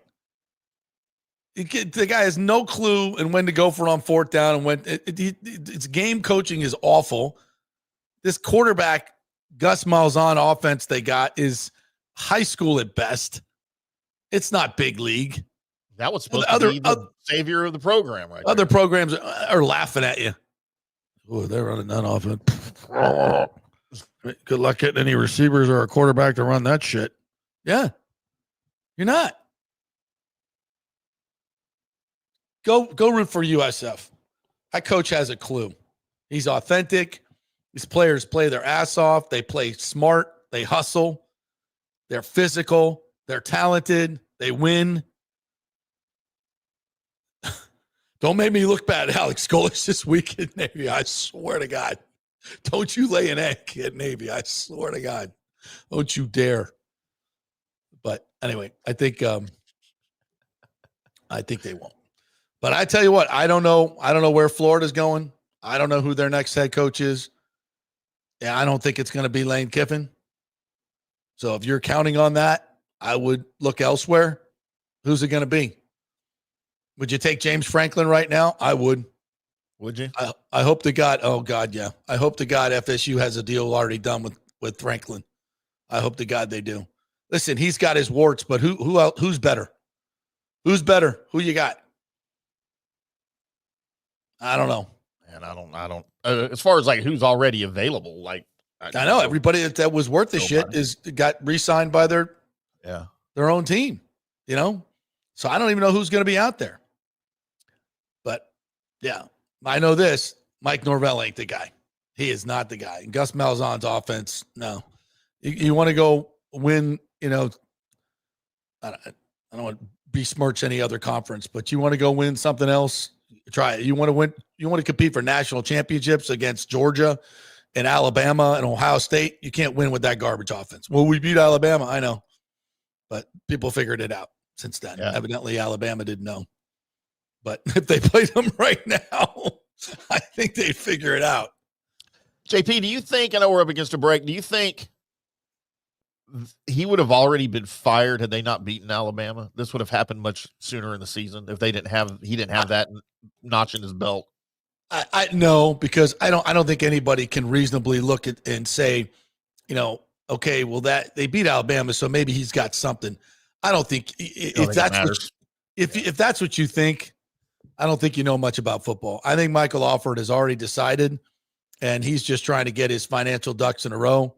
Thus bringing Spank's girl, Sarah Blakely, to the game last week and showering her with gifts. We need your money.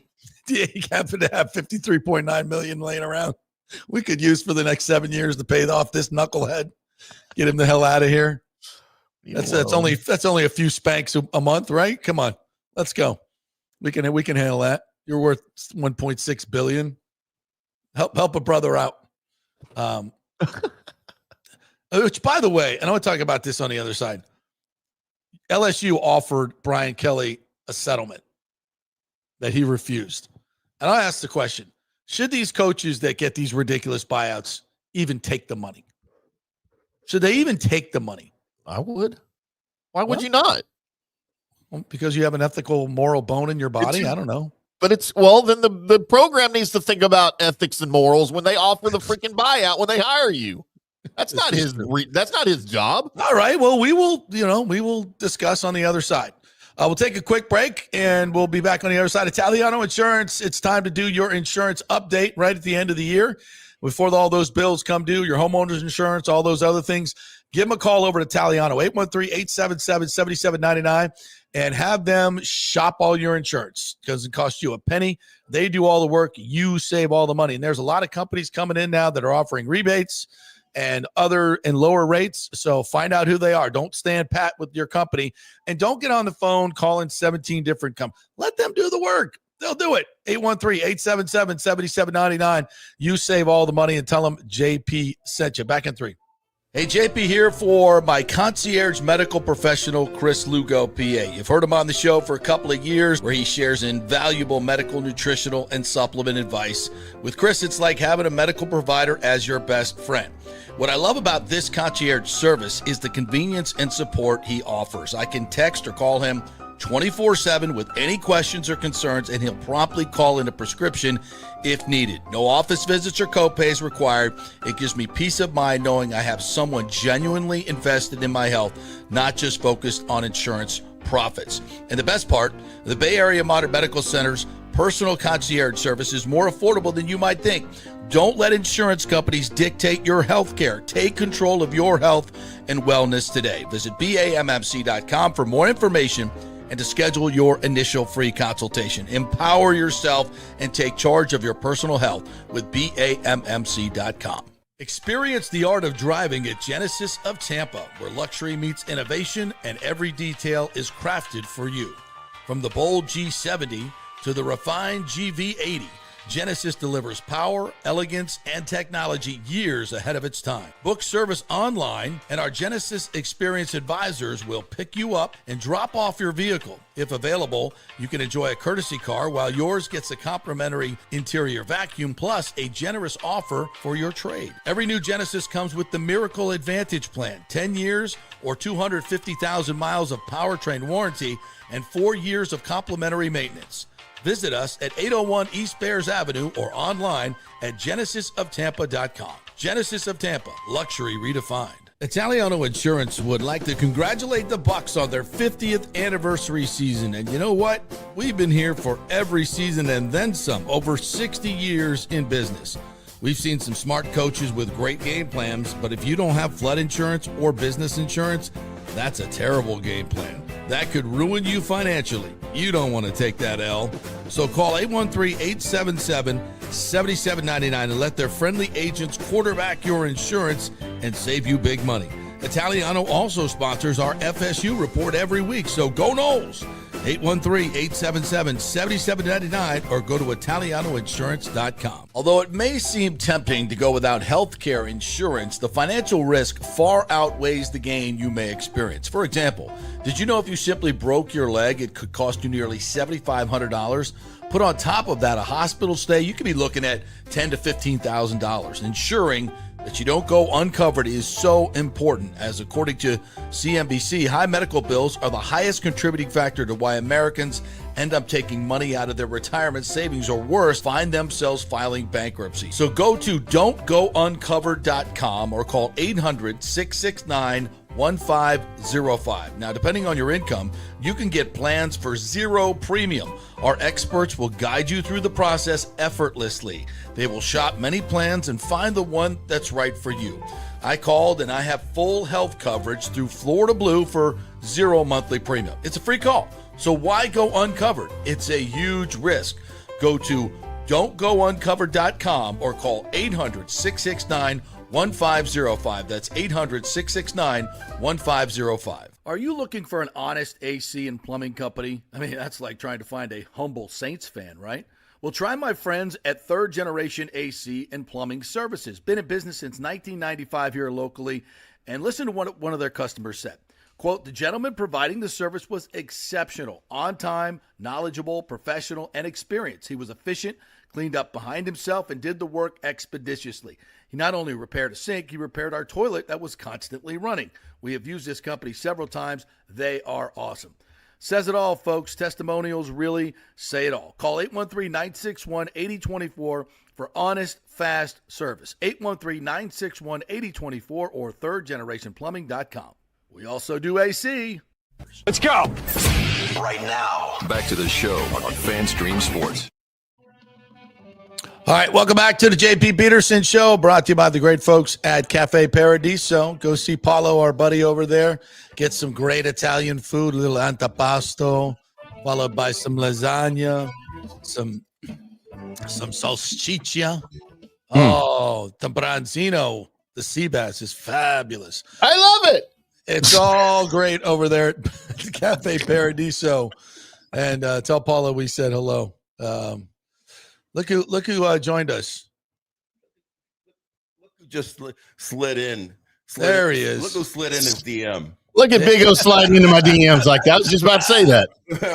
Hamon's DM. I like me some Hamon. Come on. You're the only one in my DMs right now, unfortunately. Oh, that's not. Wow. That's sad. That's very sad if I'm the only one.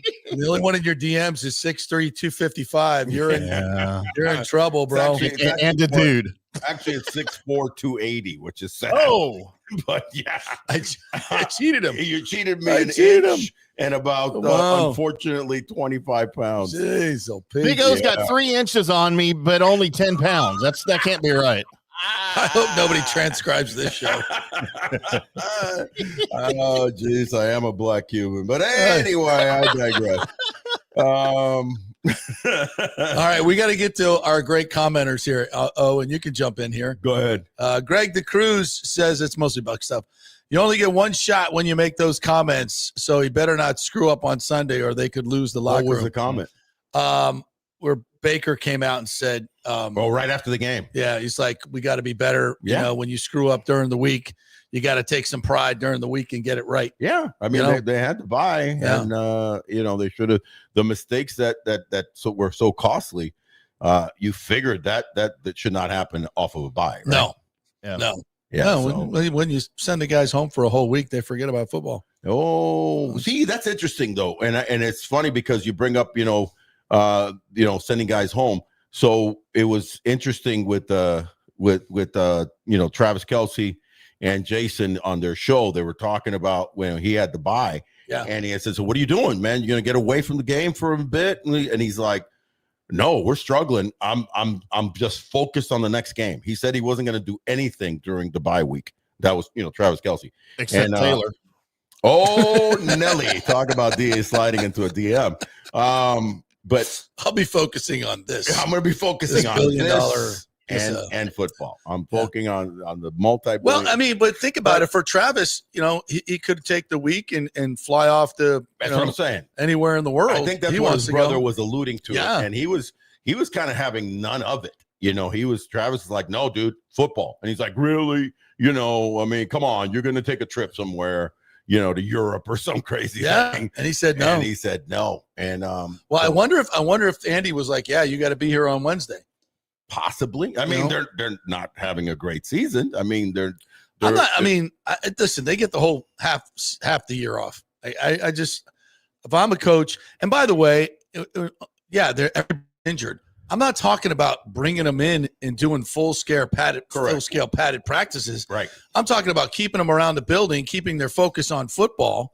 And, and listen, if you get away from the building for a week, I don't care what you say, you're going to lose your edge. And it's an interesting thing because football and baseball are so different, right? Because baseball is such a day to day. You're at the office every day. No, but even if you do have, like, let's say, a couple of days by some, happenstance where the coach says you're not playing today, and then there's an off day, you almost get out of sync, and we talked about it with the Dodgers having pretty much almost a week off and how that was going to affect them. And I've seen other teams in the playoffs. I told you before, namely the Tigers, when they lost to the Cardinals. They had 9 days off because they won quick, and the Cardinals went deep in their 7-game series, and it was noticeable. So there's two, different schools of thought with that. You get it in the, in the big, bowl. Back in the day, there was 2-3 weeks almost before, you actually for the bowl saw, games. For the championship bowl and you games. saw a lot of bad football. Yeah. You see a lot of bad football when you have to wait that long. You've got playoffs and you got, week to week. Now you got to stay on top. As a former athlete, I'll tell you, I did not want to take too much time off. You know what I mean? Even in the middle of the season. Not in the middle of the season. That's got to and also the camaraderie of the team. You want to just stay in the juices flowing of what your goal is. So if your goal is the playoffs, you need to be connected, man. And that's an interesting thing. Greg Cruz also says Tez makes plays on scramble drills, but I'm not sure he's always where he's supposed to be on his routes. I would agree with that wholeheartedly. Let's see what else we got here. Dynamic little player, though. Oh God, so good. But he's got a lot to learn. Yeah, a lot to learn. All right, Rudder says, I do agree. Guys are looking around at Baker to make plays. It sounded like he had sensed this in his post-game interview. Absolutely, he did. What else we got here? And I think it's great for him to step up and say that. Sure. Nathan Elliott, good morning to you, says teams are game planning for Baker to make magic happen. His injury and teams looking for a Baker baking miracle are why they are not happening. The crushing of the pocket is killing the offense. Yeah.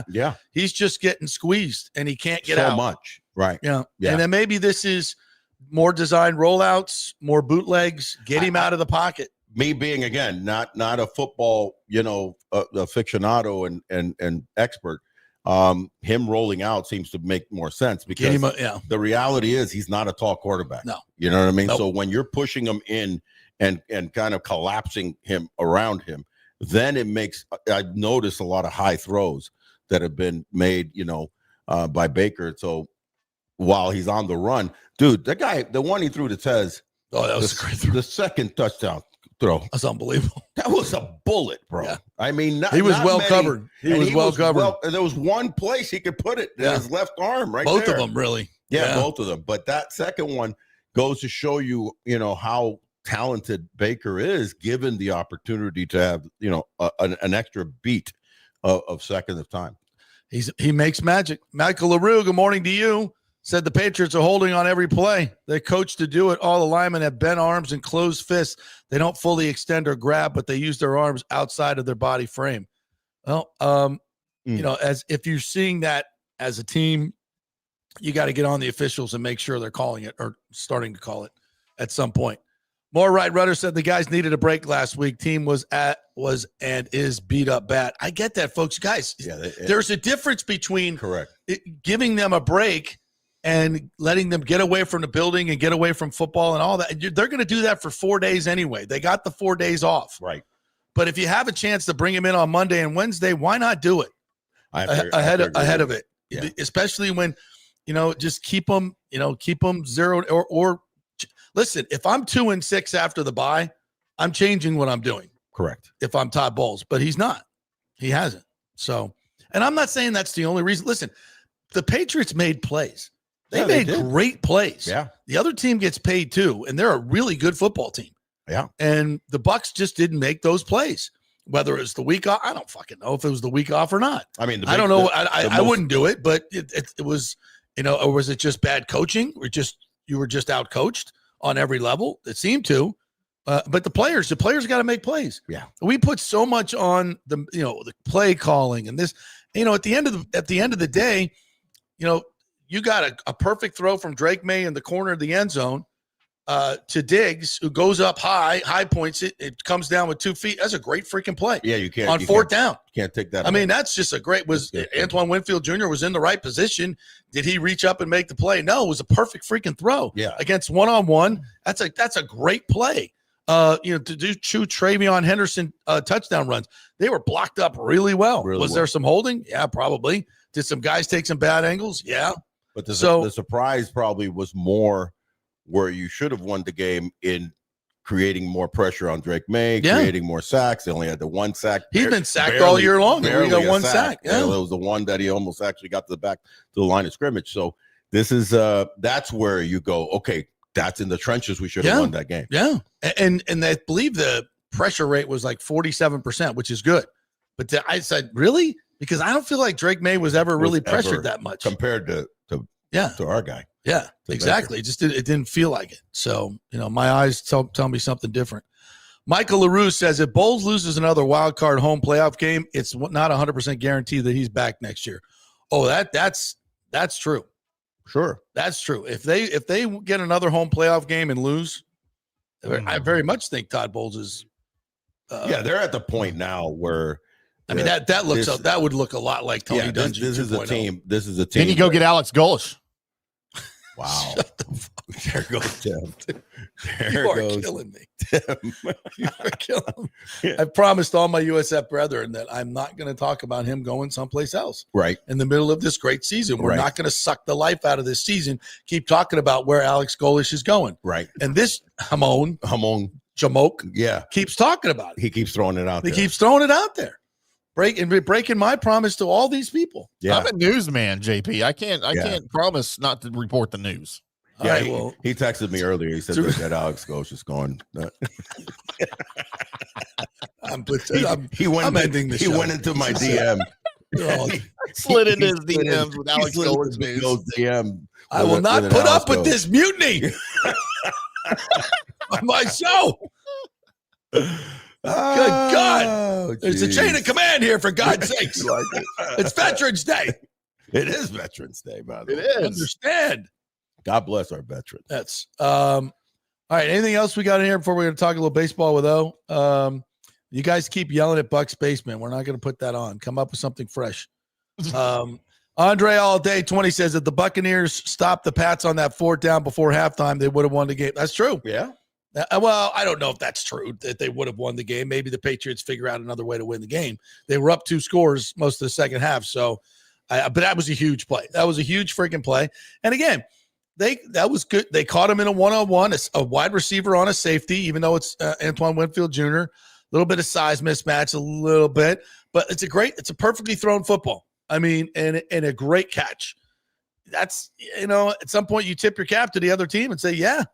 First of all, great sequence, not trying to score on 1st down, and then you get stuffed twice, and then you go to the air, and you make a play. That's football. That's football. How did you feel about the 3rd and 3 and the 4th and 3? I didn't have a problem. I mean, I guess we could have run the ball, but there's no guarantee that. Listen, the Patriots, if they know you're running it, then you're not going to get that 3 yards. Yeah. They're physical up front, and they were, but I could have run the ball there, no question. But you know what he did? He called the play where K-Dot was open, and Baker hit him in the hands. Yep. And they were physical, and they knocked it out of his hands. And now if he catches that and they get the 1st down, we go on to score. I mean, is that a bad play call?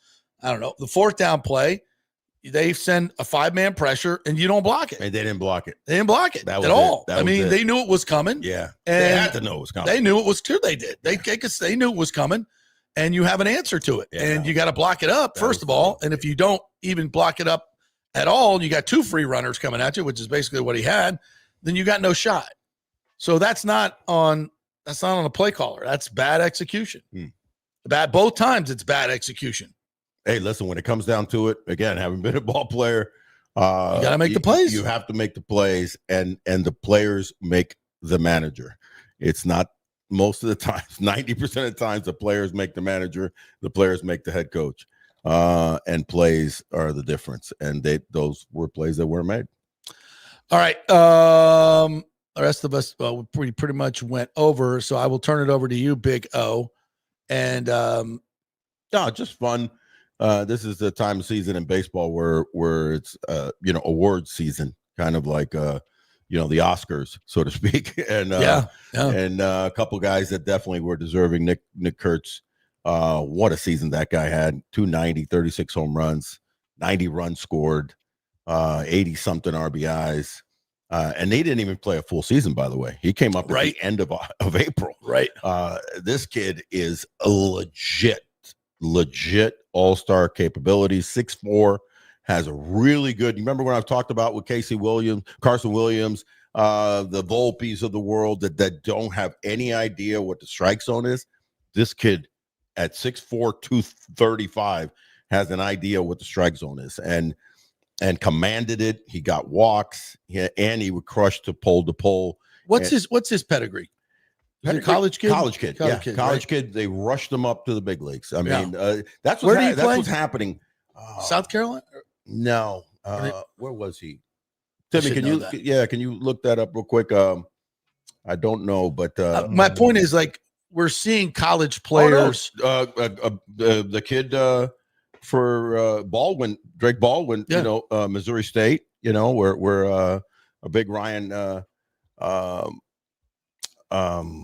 I wish I could help you with the names. Ryan Howard, the big home run hitter. They went to Missouri State. By the way, the curious thing with Blake is that I really kind of like it because he's a black catcher, and there's just haven't been many black. Wow, that's a unicorn. That is a unicorn, bro. Yeah, the last black catcher to win, a major award like that, or Rookie of the Year, was Earl Williams back for the Braves. Won the Rookie of the Year. Earl Williams, wow, power hitting, not that good defensive catcher. He was more of a first baseman, third baseman.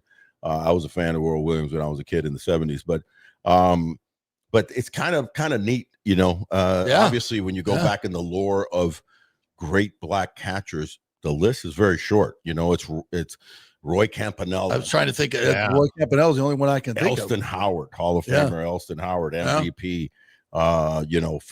Just a phenomenal power hitter and catcher. He's the one that took over for Yogi. Yeah.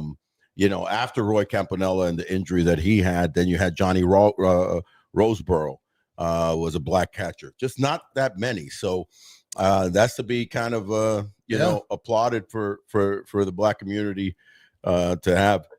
But are we seeing a time now where we can much like football and basketball, where we could scout college and say this guy's going to be an impact player next year? This guy's going to be because we saw it with Skeens, obviously. Yeah. LSU. Yeah, there's no doubt. I mean, I think college players now are being rushed quicker to the big leagues than they were when back in the day when I was playing in the 80s and 90s. Which I always wondered about. But I think college baseball now is much better than it was. Much better. Right. It's much stronger. And because guys are getting paid now. Oh yeah. So it's actually even before the NIL, I think there was a push going on. I just talked recently to Paul Maneri, legendary coach at LSU. Now he's actually come out of retirement. He's at South Carolina. Speaking of South Carolina, and he's coming back to head coaching at the high level of college. And he's had so many greats come through LSU, including Skeens. Yeah. So I think what's happening is MLB is especially with pitchers, they're noticing that these guys are ready to go. Ready to step right in. And let's talk about that trend on the O Show. Yeah. I'm going to dig into that and some other things, all the rookies of the year and all that stuff coming up. Rays making some moves. Small moves. We got to talk about baby steps. 12:30 to 1:30 live. It's the O Show with Big O, Orestes Estrada. So we'll do that coming up at that particular time. Timmy, thank you so much for your contribution today. And I'm always here to contribute. If you good or bad, anything, you can go check it out on our podcast. Say hello to Alex for me. I will. We're chatting later. Like and subscribe on all our, and we have a new Instagram FanStream Sports page. I think we do. Yes, new Instagram FanStream Sports. You guys go follow it. The new website is freaking unbelievable. You got to go to fanstreamsports.com. All the local Tampa Bay stuff and national is there for you. So you don't have to go behind a paywall anymore, any of that foolishness. You got it all right there on FanStream Sports. And of course, this show where we do all local sports each and every day for 2 hours. So thank you guys so much for listening. We will see you tomorrow. 12:30.